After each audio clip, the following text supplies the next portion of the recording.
Hey there, everybody. Welcome to Women Inspiring Women Facebook Live show every Friday, noontime Eastern.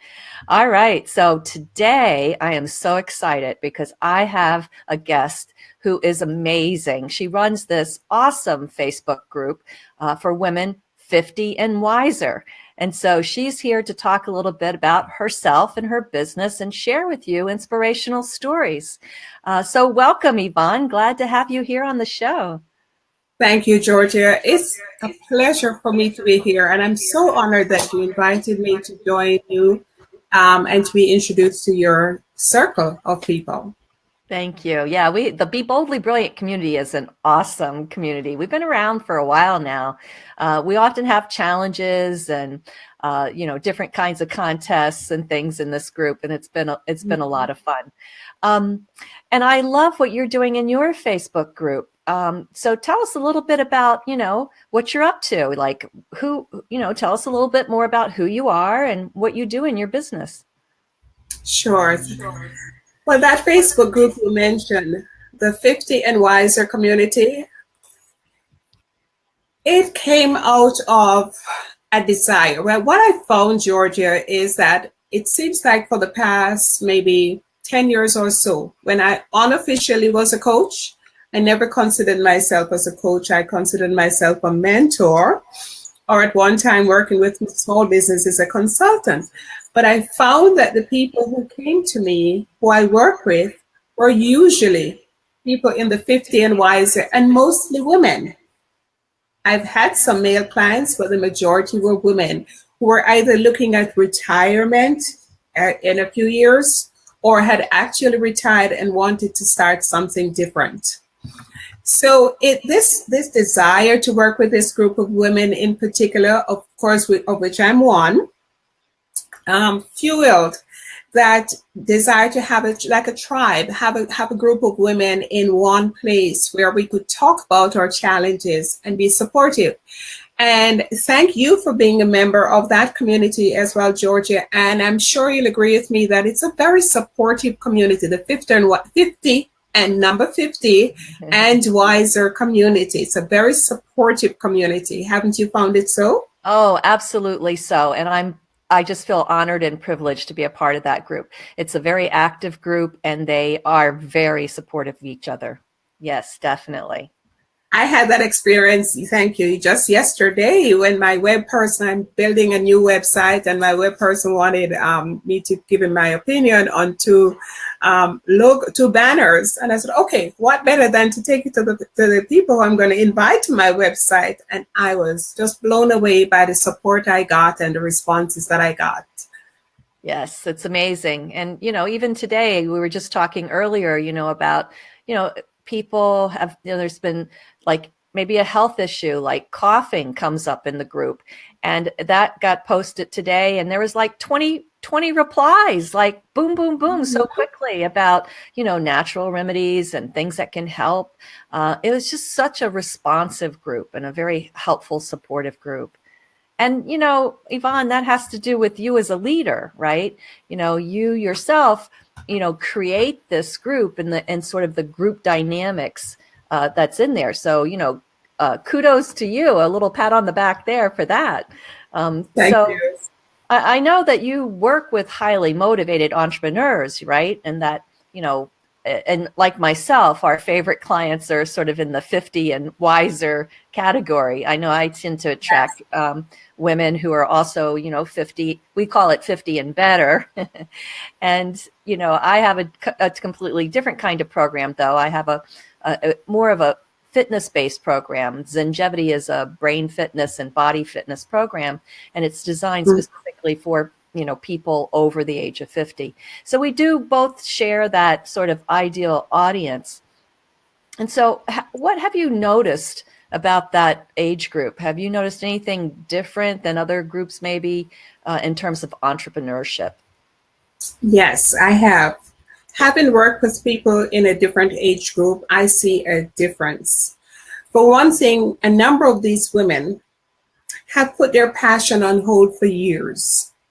They either graduated from school or from college, and they went into a job because that was what was required to pay the bills.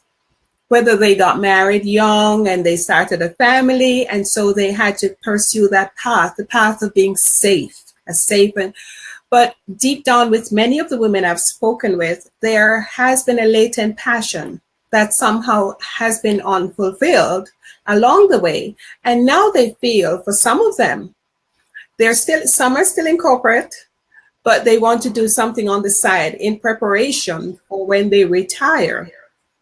Or in the case of a couple women that I've worked with, actually, they were getting kind of like a burnout. They didn't feel fulfilled any longer, and so they started something different.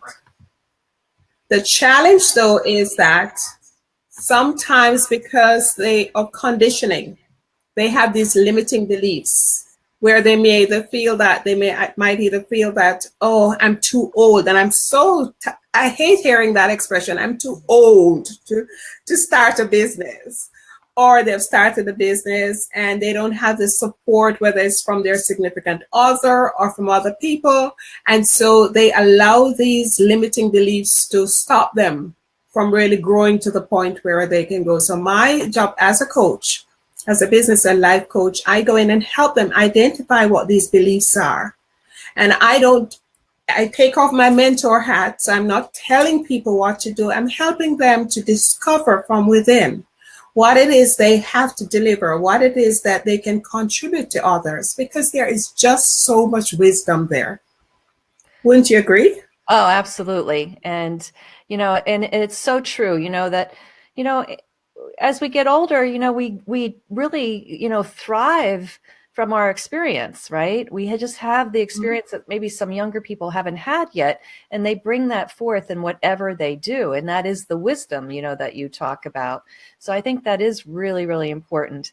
And, and I think no matter what your age, we all come with some limiting beliefs, right? And and limiting beliefs always hold us back or keep us stuck and stop us from moving forward and putting out what our real passion is, right, in life. And I love your term, latent passion, because that's really what it is, right? When women who've been in corporate or they've been in a job and they get towards retirement and they're thinking, what am I going to do next? What will I do in retirement? We're retiring younger and younger, and we're really getting healthier and living lots longer. Exactly. And so what do we do with that? They're calling it the third age of life. What do we do in that third age of life? Golf and lying on the beach, as wonderful as they both may be, you're going to get bored and tired of that every day. That's not for me. And I know that's not for you, and probably not for the people that are involved in our groups and people watching. And thank you all for who's watching live, and thank you when you're watching the replay. We'll be putting down in the comments below some information about Yvonne and how you can get connected with Yvonne in her Facebook group or her website, and we'll be sure to offer that to you in a little bit. All right, so back to entrepreneurship, Yvonne. Tell me a little bit about relationship marketing. I know you are a big fan of relationship marketing. Some of the people may not really understand that term. Mm-hmm. Yes, it's interesting. It has a little background to that because, Georgia, let's see, from the age I think I was just about 17, I started working straight out of high school at the bank in Jamaica and in the foreign exchange department. And a couple of months after I went there, they sent a group of us on a customer service training. I loved what I heard. And have you ever just heard something and it just resonated with you and you said, I really like this? And when I got back to work, once I started I made a concerted effort to start knowing people's names. And when they walked up to the counter, it was interesting to watch them. They opened the doors because this was the main branch I worked at, the main commercial branch. They would push the door open and they would have this little look of uncertainty on their face.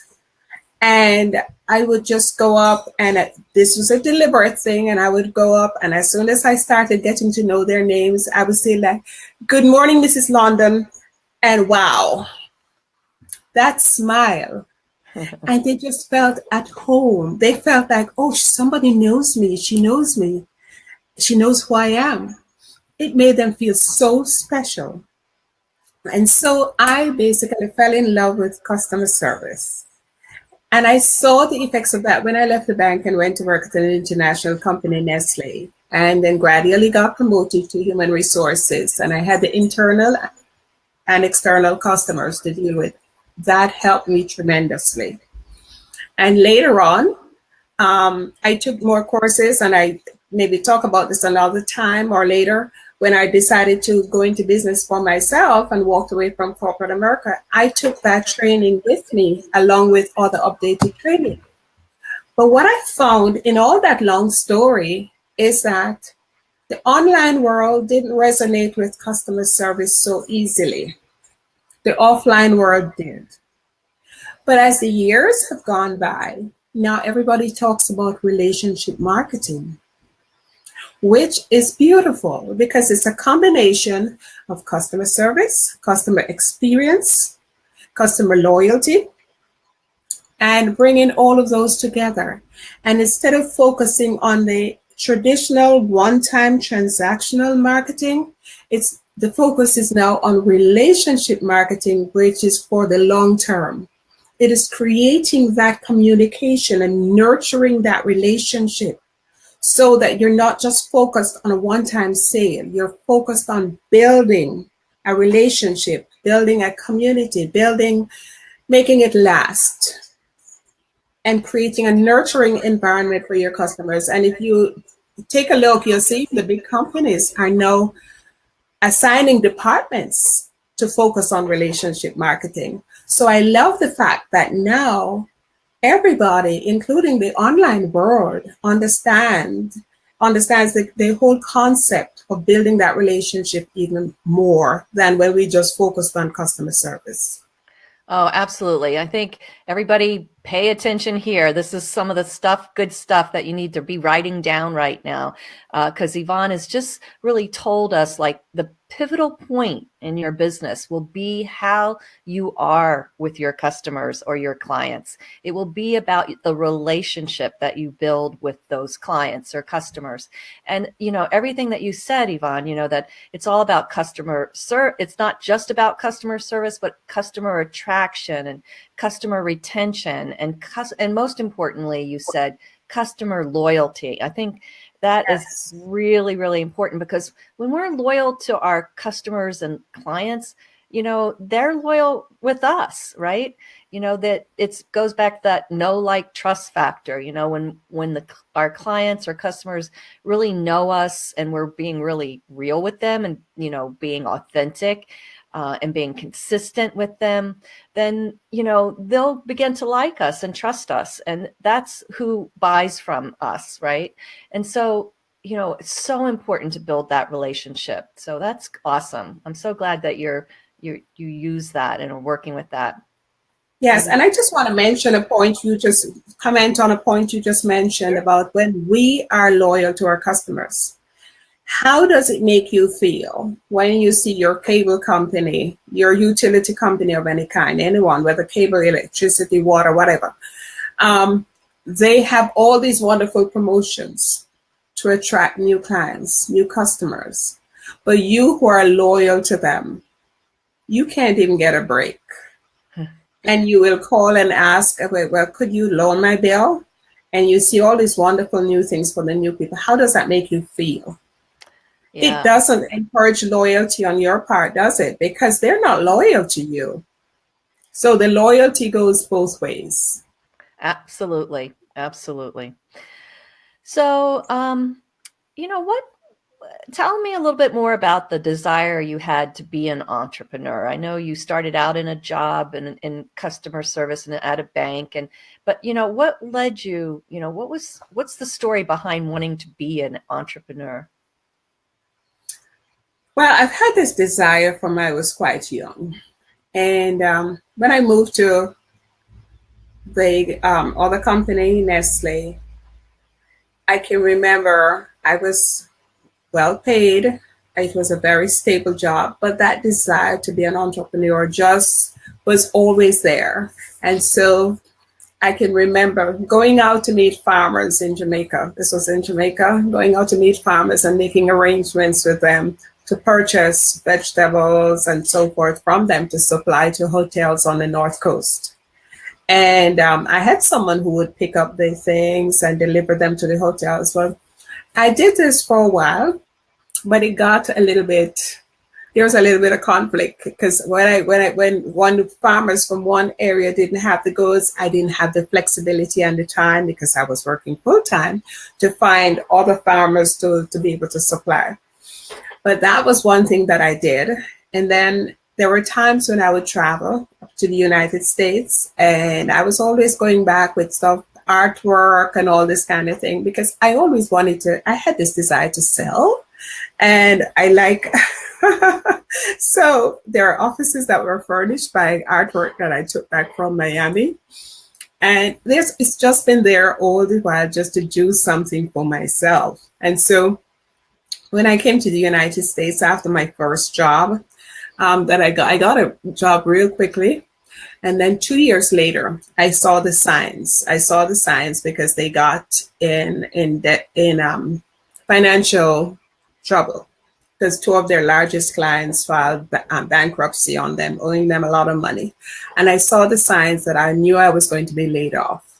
Now, I'd never been laid off in my life. And this was like, I knew it was coming, but it was still a shock to my system because I'd never experienced this. So at that point, I thought, what do I do? Do I go and find another job or should I start something for myself? And I thought about it and I decided to start. An opportunity came up and I decided to go with a cleaning company. The challenge with that is that I really didn't enjoy the whole thing about finding people to clean and that kind of, and in order to keep my clients happy, there were many times I had to do it myself. I did not enjoy it. And so, because the only person I'd ever really cleaned for in my life was my parents or myself. But it was a viable business until I got very ill in a couple of years later, about 3 years later. But it did what it had to do and it served the purpose at the time. And in fact, I was able to pass on those clients to other people after I got ill. So that was just the start of it. But I had 3 successful businesses. And then in 2006, I was working again in corporate America. And I just made the decision, you know what? I've got to go work for myself. I've got to start a business. I formed a corporation. I did some more customer service training.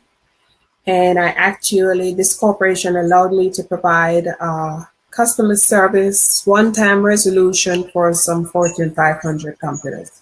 Unfortunately, that was not in alignment with how I saw customer service. I realized very quickly I took corporate America home with me, except that I didn't have to drive 17 miles. I just walked down to my office in my house. So after 2 years, I folded the company. I learned from it, but I also would advise anyone who's going to start a business, look at all angles. Don't allow, and this is why I have a report that says passion to profit, why passion to profit doesn't always succeed.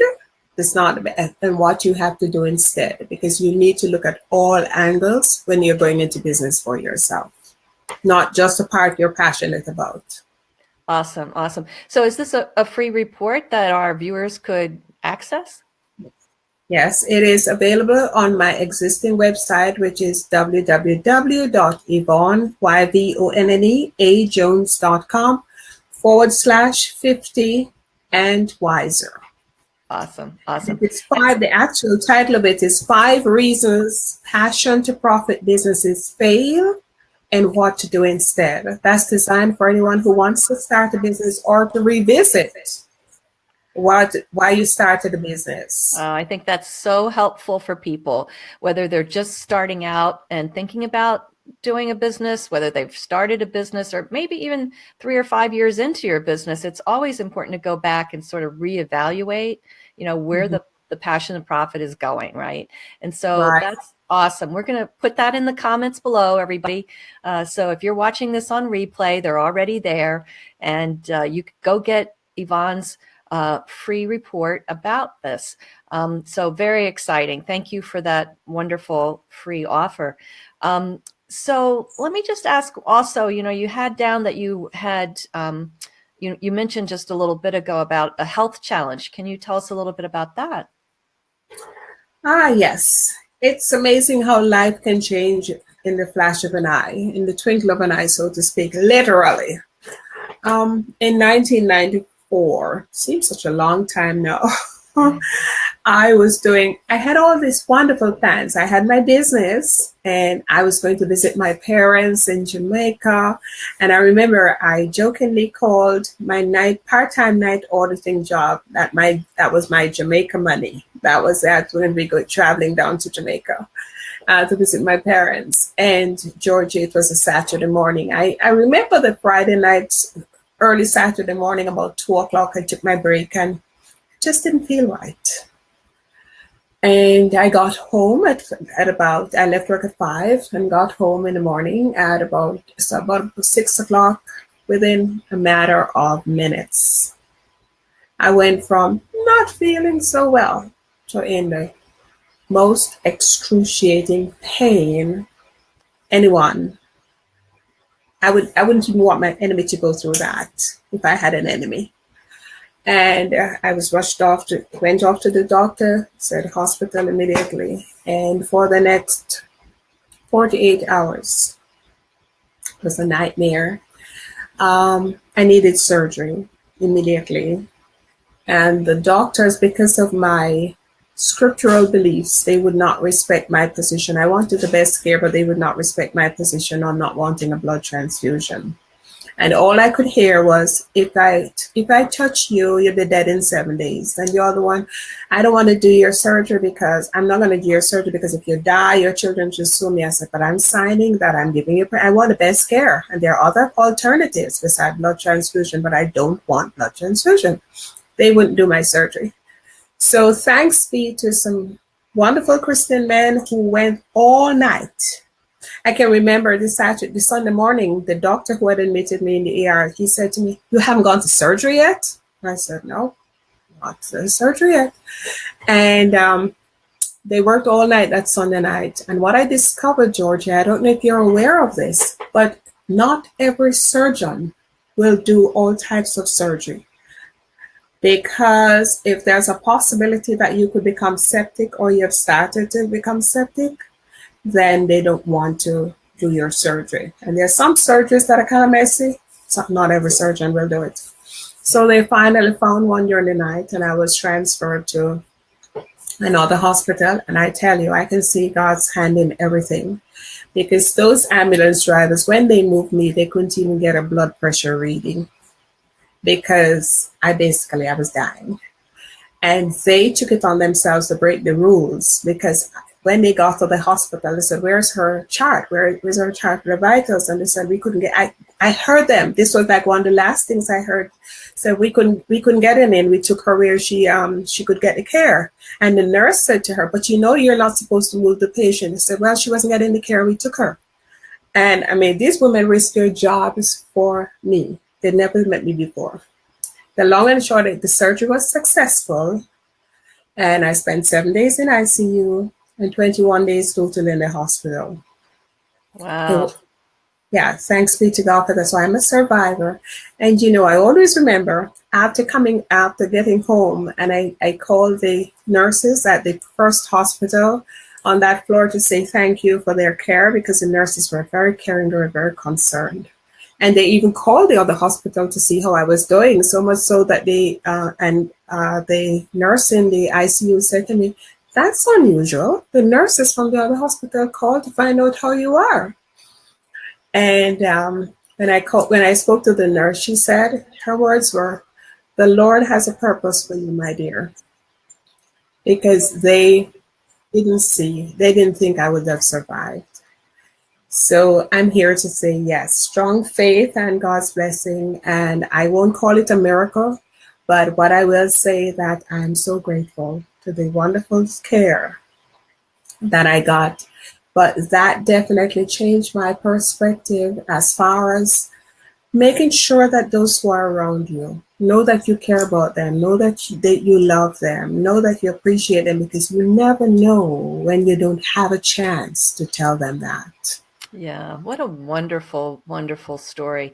And and so many things in that story that stand for you, the fact that you kept, at it till you got the care that you chose, right? The care that you wanted and the way that you wanted it, that you were able to stay strong even through that nightmare. You were able to voice what you wanted, and it was the right thing, right? It was the right thing to do. And, standing up for ourselves, I think, is so important. And this shows that how important it is, because that really led to, you not only affecting you and your surgery and your health, and, and I'll call it a miracle. I think it's a miracle. And so that you affected other people, you affected the nurses at both hospitals, you affected the ambulance drivers, you affected the men that worked all night, you affected lots of people in that whole existence of that, what you went through. And so, that's an amazing story. Thank you so much, Yvonne, for sharing that. It's a tough one. Thank you, Georgia. And then, I want to just ask if there's any question that I haven't asked you that you would like me to ask. We're coming down to the end here. So any last thoughts, things that you would like people to know? There's so many, but let me think about one other thing that I want to give your viewers and my viewers too. And that is, if anyone is ready to use relationship marketing in their business, I also have another free ebook, a special report called Relationship Marketing Key to Small Business Success. And that one is again at my website, YvonneAJones.com/small biz success. Awesome. And we'll put that in the comment section too. So Excellent. people will have that. Yeah. So awesome. So lots of gifts today from Yvonne. I hope that you've enjoyed our time together. Thank you for watching again. And if you have any questions for me or for Yvonne, be sure to put them down below in the comments section. I check back every couple of days to see if there's any questions, because what a lot of people don't realize with Facebook Live is that the views, you might have 1 or 10 people watching at the Facebook Live, but the replays, that's when people are really watching. And I have gone from 0 watchers to 1,000 watchers in 4 weeks time. So Facebook Lives last for a long time, and they're out there. So if there's information you want to see or watch, be sure to go and check, because people keep their Facebook, they're always there, right? And we've had up to 1,000 views on some of our Facebook Lives. And so, today we've gotten so much good information. I'm going to encourage everyone in the Be Boldly Brilliant group, in the coaching group, and also in the Facebook group, to watch this Facebook Live. I'm going to make this one of our tasks for the month of January, everybody. So be sure you go into the group and watch. All right. Georgia, So, yes? May I share two books that I think our readers should, our listeners or watchers, everything should. Oh yeah, These absolutely. that I absolutely love. Business books. Of course, my favorite book is the Bible. Honestly, it is, because that's where the guiding principles are. But as business books, The Compound Effect by Darren Hardy. It's amazing. Every time I pick up this book, I find something new. And it says, jumpstart your income, your life, and your success. The other book, and I had the pleasure of attending a Women's Prosperity Network event where Michael Gerber was last year. And he gave a presentation, 2 presentations actually. And the thoughts in this book, the E-Myth Revisited, I think every business owner should take some time to read this, because he encourages you to think like a franchisee. So it's not just about keeping your business small, but he encourages you to keep your business at where, if you had to, or if you wanted to, you could franchise it out. Yeah. So I think these are two business books that I strongly recommend that awesome. And awesome. That people take advantage of. Awesome. Yeah. E-Myth Revisited is one of my favorite business books also. So thank you for sharing that with us. And I didn't realize that Darren Hardy had a book. I'm going to definitely look for that. I haven't read that one.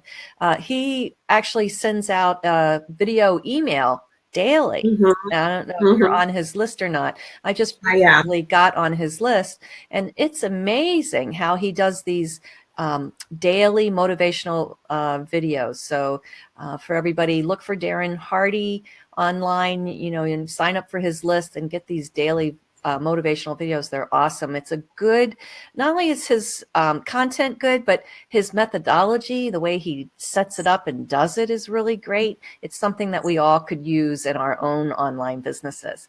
All right. So just to sum all this up, lots of wealth of information here today. Yvonne, thank you so much. The relationship marketing, hearing more about you personally has been a joy to have you here and talk and get to know you a lot better. I really appreciate you being on the show. Thank you, Georgia, for having me. It was my pleasure. Oh, you're very welcome. All right, everybody, next Friday at noon Eastern time, I'll be broadcasting live from New Mexico. So as some of you know, I live both in Maryland and New York City. I go back and forth between the two homes, but I'm spending the holidays in New Mexico for the next leaving Tuesday. I'm going to be there for 2 weeks. So we'll be broadcasting live from New Mexico next week. But every Friday at noon Eastern time, join us for Women Inspiring Women. All right. Thanks again, Yvonne, and bye-bye, everybody. Thanks, Georgia. Bye.